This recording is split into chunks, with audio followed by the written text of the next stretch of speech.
This is Where We Live. I'm John Dankosky. Coming up on tomorrow's show, when Cesar Pelli designed the Petronas Towers in Malaysia, they were the tallest skyscrapers in the world. Since they opened in 1997, Taipei and Dubai have constructed even taller buildings, and many more are on the way. On the next Where We Live, we'll gaze up at the world of skyscrapers, how they're built, whether they work, and if they can get even bigger than they are already. You can join the conversation on air and online at WNPR.org, keyword where. Greg Tate of the Heartbeat Ensemble has been an important part of Hartford's artistic community for years. The Heartbeat creates original plays based on the place where they live, Greater Hartford area, and they work with school systems to create student theater works. Tate has been diagnosed with lung cancer and has been sharing intimate details of his treatment on a simple blog called Greg Tate Updates. Tonight at 7 o'clock, a large group of his artistic friends and others, including former Where We Live guests CT Improv and the saxophonist Mixashon and WNPR's own Kyone Wolf, are all celebrating him in a program at the Mark Twain House. It'll be a benefit to help cover some of his medical expenses. Greg Tate and Julia Rosenblatt, another co-founding artistic director of the Heartbeat Ensemble, join me in studio today. I'd like to welcome you both to Where We Live. Thank you, Thank you. So first of all, Greg, maybe you can tell me about how you were first diagnosed with lung cancer. How long ago was it? February. The end of February. Yeah. And what sort of prognosis were you given right away? Wasn't given any prognosis. I didn't ask for one. Yeah. Lung cancer, the type of lung cancer I was diagnosed with, has a, what did they say, 15% survival rate? It has a 15% cure rate. Cure rate. The idea that you could be cancer-free, there's about 15%. Right. So that's a small percentage for a lot of other people. So, but I'm going to be one of those 15%. So, well, and it's and that's one of the things about those percentages. You never really know, but all that matters is that you're in the right side of the 15%. Right? That's what I'm talking about. Yeah, yeah, and so, they kind of, I don't know. I think people with who've been diagnosed with cancer, who might be listening, would all empathize with, a doctor walks into your hospital room with a large ball of awkward on his shoulder. And you say, so what do you think? The ball of awkward goes, can you get this doctor off my ass? And then the awkward tells you that, you've got this thing and you're going to die, and there's nothing they can do about it except shrink it or delay it. You don't know the number of times that I've heard people say that that's how their diagnosis first came out of the doctor's mouth. Jill, my particular oncologist, who turns out to be a really cool guy, got followed out of the room by Julia, who threatened to scratch his eyes out if he ever had that kind of attitude with me or my family or anybody in that room again. And he changed quite a bit because, I don't know, I think he was awkward. But how can it, look, and this is one of the reasons I want to talk to you about this, is you've been very open about this on the blog, and I think cancer is hard for a lot of people to talk about, and I think people who are artistic maybe have a better ability to communicate in some ways with the rest of the world than the rest of us. It's always going to be awkward. I mean, how could you make it not awkward? Could you talk to someone to actually teach them to deliver news like that wouldn't be almost impossibly awkward? Yes. Go ahead. You sure? Yeah. Yeah, I absolutely think so. I think that some of the things that we're learning from, we've been reading a lot of Bernie Siegel, and Tate has gone to his group, and I think that's one of the things that we're learning is that there is a way to talk about it that doesn't impart only terror, but also gives you all the information you need to know. And that was my anger with it when we first found out.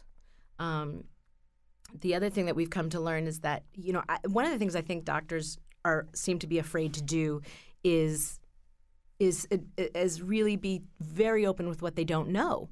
And the biggest thing they don't know is each person is so individual in their reaction to treatment. So, I mean, to say right off the bat what a prognosis is I mean, the real answer is, here's the diagnosis. It's stage 3 adenocarcinoma. It is very serious. Here's what we're going to do. And then we're going to check on you. We're going to check again with a PET scan in 4 months. And then we'll know how you're responding to treatment.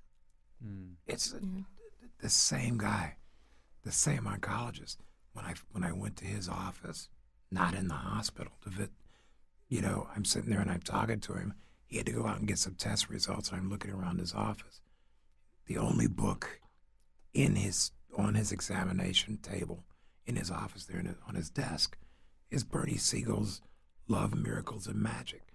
I mean, not Love, Miracles, and Medicine. Yeah. It's the only book there.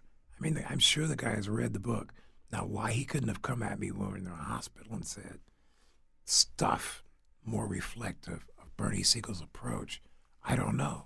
Well, tell our listeners a bit about Bernie Siegel's approach. He's been on our radio station before, and many people do know his work, but many others don't. What is his approach that has helped you and that maybe you'd like to impart to other people?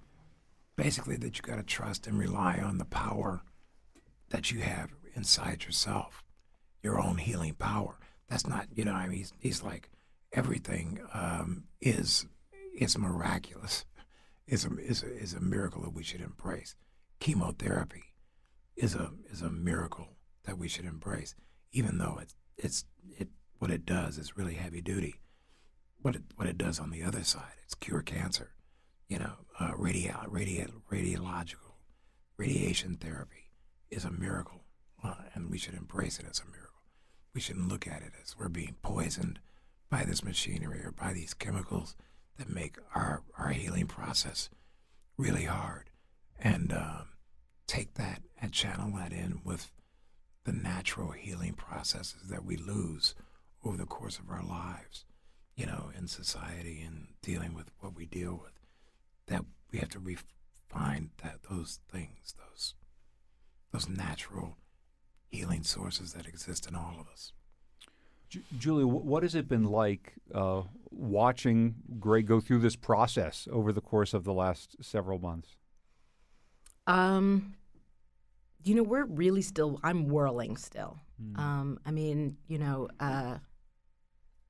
It's been, I feel like it's very much still unfolding. I mean, I'm constantly blown away by his ability to stay positive and to keep his sense of humor. Those are the things that have made us, best friends for 15 years. So on the other hand, I guess I'm not surprised. I'm so grateful for it. It's been really terrifying, though, really every step of the way, because there was a lot of uncertainty. We didn't know for 2 weeks, 2 solid weeks of every type of test possible, for, really every type of test, what this was. I mean, there were 3 chest x-rays that came back negative. Or, didn't show any signs. Didn't show anything, yeah. So the process of finding out, and then the last 32 days of radiation has been,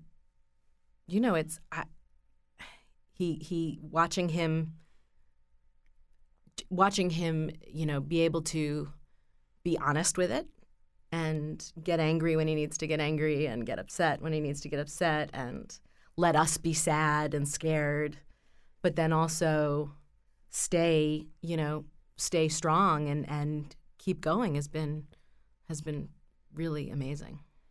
I think the blog in its own small ways is a powerful way to just get out some of these stories, because there's so many ways, and maybe this comes from what you've read from Dr. Siegel.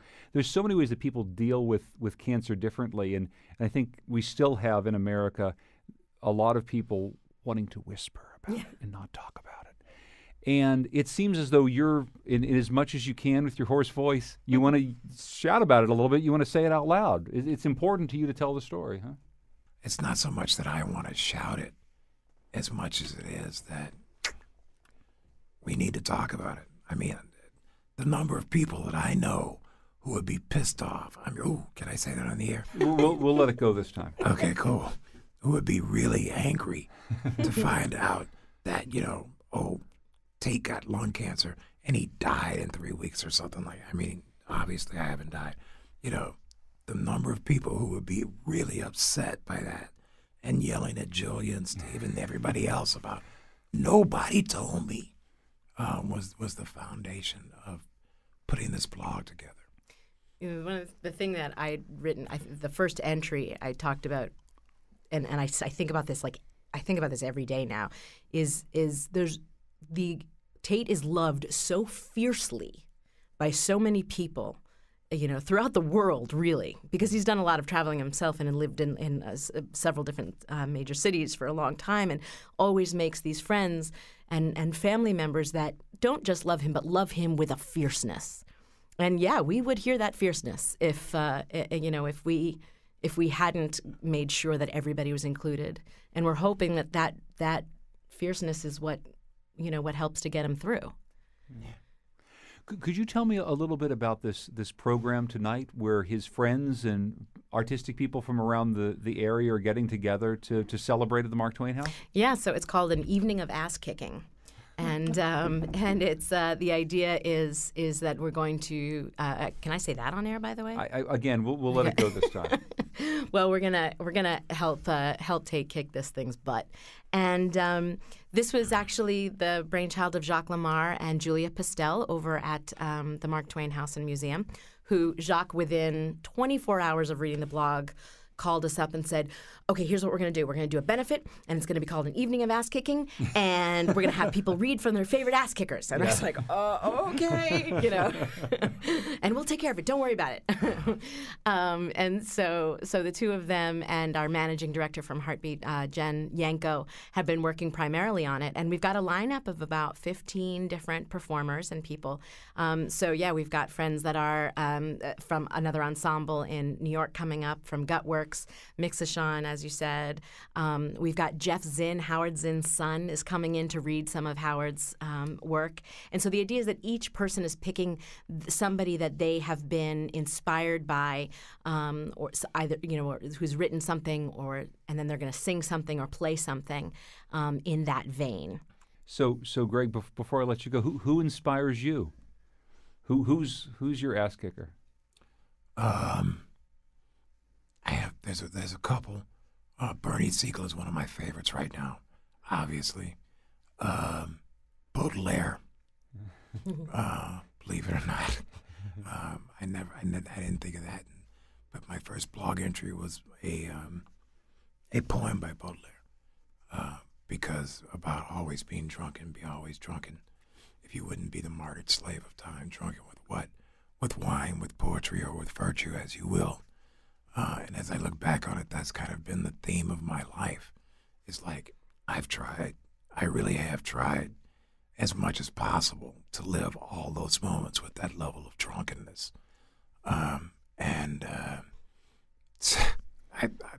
So that one keeps sticking with me. My friends, this one, and my friend Bonnie, who we talked about having beaten breast cancer, and some of those just dear day-to-day friends.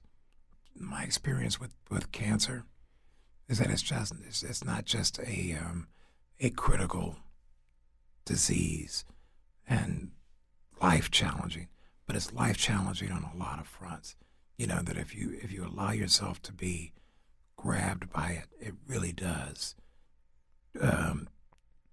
pervert, change your whole perspective on living. Things that you should do, you don't want to do because because of who knows what. It's not just a physical addiction. Addiction is not just a physical affliction. Yeah. It's a spiritual affliction, and you have to be willing and able to try to the best of your ability to fight it on all those levels. Well, Greg Tate, I wish you the very best, and we'll have you back after you kick this thing's ass. I appreciate you very much coming in. Thank you, John. And Julia, thank you so much for coming in as well. Thanks so much for having us. Greg Tate and Julia Rosenblatt from the Heartbeat Ensemble. There is an event tonight at 7 o'clock at the Mark Twain House. A group of Greg Tate's friends and other supporters, folks from around the artistic community of Hartford and beyond, are coming for a Greg Tate benefit, 7 o'clock at the Mark Twain House. You can find out more on their website. Tucker Ives produces our program. Katie Tolarski is the senior producer. I'm John Dankosky, and this is Where We Live.